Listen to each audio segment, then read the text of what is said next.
Hey everybody, welcome back to another quick how-to video. In today's video, I'm going to show you how to unlock your door using your credit card. So if you're locked out of your house, you don't have your key, but you do have your wallet or your purse and you have a credit card, I'll show you an easy way to get into your house. Now this usually does wreck or bend the credit card, but you can easily call your bank or your credit card and get a replacement sent at no charge. And again, this can save you if you're locked out of your house. So let's jump right into it. All right, here we are at my door. It's currently unlocked. Let me go on the other side. Make sure it is locked, as you can see.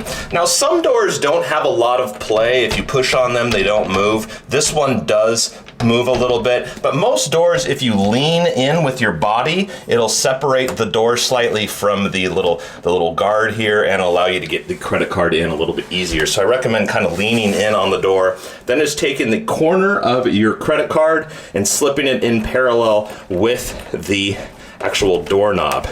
You might have to use a little bit of force, kind of go up and down. Now once you get it, you usually don't even have to twist the lock or the door handle to open it. It'll open automatically once you get it.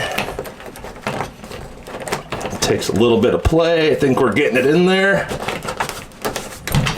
And as you can see, the door opens. So like I mentioned, it can kind of wreck your credit card. As you can see, it bent the corner here, but you're allowed, 4 different tries on a credit card. And again, these are free to replace through your bank, and it's better to get into your house than stay outside locked out in the cold or the rain. Sometimes what I do is, when you get like credit card offers in the mail, they usually include like a fake credit card that are actually a little bit thinner than normal credit cards. Those work really well as well. So you can usually save those, keep those in your car as a backup, or simply get yourself a couple spare keys and hide them out in your yard. But hope you found this video informative. If you did, please hit that like button and we'll see you in the next video.